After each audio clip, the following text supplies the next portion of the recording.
मी तुम्हाला छातीटोकपणे सांगतो, उद्याची 5 वर्ष आपल्या हातामध्ये, आपण कुठल्याही परिस्थितीत लाडकी बहीण योजना बंद करणार नाही।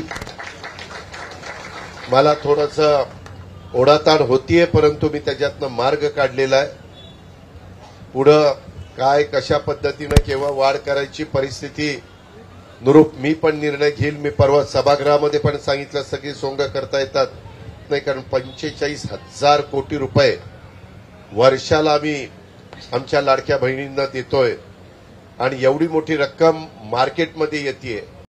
तर मित्रांनो, उपमुख्यमंत्री आणि अर्थमंत्री अजितदादा पवार यांनी सांगितल्याप्रमाणे लाडकी बहीण योजना कधीही बंद होणार नाही आणि या योजनेच्या 2100 रुपयांसाठी सुमारे 45,000 कोटींचा निधी लागणार आहे। याबद्दलची माहिती देखील आपल्याला यावेळी अधिवेशनामध्ये बोलताना महिला व बालविकास मंत्री आदितीताई तटकरे यांनी देखील दिली होती।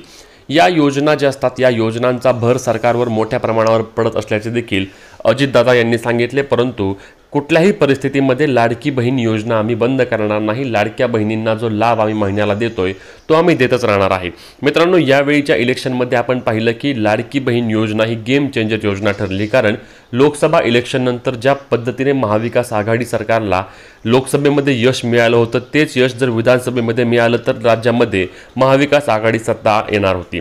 महाविकास आघाडीने सत्ता येण्यासाठी देखील त्यांनी महाशक्ती योजना जाहीर केली होती, ज्या योजनेअंतर्गत आम्ही महिलाला 3,000 रुपये महिलांना देऊ असे सांगितले होते। परंतु त्यापूर्वीच लाडकी बहीण योजना ही योजना जी महत्त्वाची योजना होती, ती योजना राज्य सरकारने आणली होती आणि या योजनेसाठी राज्य सरकारद्वारे निधी देखील दिला होता। म्हणजेच की जुलै महिन्यापासून सुरू झालेल्या या योजनेच्या इलेक्शनपर्यंत 5 हप्ते महिलांच्या बँक खात्यावर 1500 रुपयाप्रमाणे जमा करण्यात आले होते आणि त्यामुळेच महिलांनी या योजनेला गेम चेंजर ठरवून सर्व मतदान हे महायुती सरकारला केलं आणि महायुती सरकार पुन्हा एकदा सत्तेमध्ये आले। सत्तेमध्ये आल्यानंतर योजना बंद होणार की काय, बंद होणार की काय असे देखील अनेकांकडून बोलले जात होते, परंतु योजना बंद न होता त्यानंतर देखील इलेक्शन झाल्यानंतर देखील महिलांना पुन्हा एकदा 1500 रुपयांप्रमाणे पैसे जमा झाले आणि त्यामुळे महिलांकडून याबाबत समाधान व्यक्त करण्यात आले। आता एप्रिल महिन्यापासून या योजनेअंतर्गत 2100 रुपये होतील अशी आशा सर्व महिला लावून बसल्या होत्या, परंतु याबद्दल बोलायचं झाल्यास 2100 रुपयाचा निर्णय तुर्तास तरी घेतला गेलेला नाहीये। तुम्हाला आता महिन्याला 1500 रुपयेच मिळणार आहेत, कारण 2100 रुपयाच्या निर्णयासाठी 45,000 कोटी रुपयांपर्यंत निधी लागणार आहे, जो निधी सरकारला तरतूद करायला वेळ द्यावा लागणार आहे असे देखील उपमुख्यमंत्री अजित पवार यांनी बोलताना सांगितले। त्यासोबतच जो काही जाहीरनामा असतो तो जाहीरनामा 5 वर्षांसाठी असतो, त्यामुळे येत्या काही दिवसांमध्ये किंवा येत्या काही महिन्यांमध्ये देखील लाडकी बहीण योजनेअंतर्गत 2100 रुपयांचा निर्णय घेतला जाऊ शकतो। त्याआधी महिलांची छाननी प्रक्रिया जी सुरू आहे ती छाननी प्रक्रिया पूर्ण करून घेतली जाईल।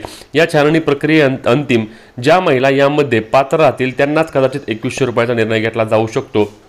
यामध्ये सर्व अटी व निकषांची पुन्हा एकदा सरकारकडून तपासणी सुरू आहे, ज्यामध्ये 4 चाकी वाहन आहे का, किंवा कुटुंबाचे उत्पन्न 2.5 लाखांपेक्षा जास्त आहे का, तुमच्या कुटुंबामध्ये कोणी सरकारी नोकरदार आहे का, तुमच्या कुटुंबामध्ये कोणतीही व्यक्ती ITR भरते का, याबद्दलच्या सर्व जी माहिती आहे तीच माहिती तपासली जात आहे, जेणेकरून योजनेअंतर्गत शेवटच्या क्षणी ज्या महिला पात्र असणार आहेत त्यांनाच पैसे मिळणार आहेत आणि त्यांनाच 2100 रुपये महिना मिळणार आहे। त्यामुळेच 2100 रुपयाबद्दल तुम्हाला थोडे दिवस थांबावे लागू शकते, परंतु 2100 रुपयाचा निर्णय आम्ही 100% घेणार असे सर्व मंत्री सांगत असल्यामुळे लाडक्या बहिणींसाठी ही दिलासादायक बातमी असणार आहे। तुर्तास लाडक्या बहिणींना महिन्याला 1500 रुपये जे चालू आहेत ते असे चालू राहणार आहेत आणि हे 2100 रुपयासाठी सरकार ज्यावेळी अधिसूचना किंवा शासन निर्णय निर्गमित करणार आहे त्यावेळी तुम्हाला आपल्या चॅनलवर आपण सर्व सविस्तर माहिती देणार आहोत। त्यामुळे तुर्तास कुठल्याही अफवांवर विश्वास ठेवू नका। 2100 रुपयाचा निर्णय हा अजूनही झालेला नाहीये, परंतु 1500 रुपये महिना हे लाडक्या बहिणींना सुरू आहे, ते सुरूच राहणार आहे। सध्या एप्रिल महिन्याचा हप्ता महिलांना कधी येतो याबाबत महिला देखील वाट पाहत आहेत, परंतु मार्च महिन्यामध्येच महिलांना फेब्रुवारी आणि मार्च महिन्याचे 3000 रुपये देण्यात आले होते।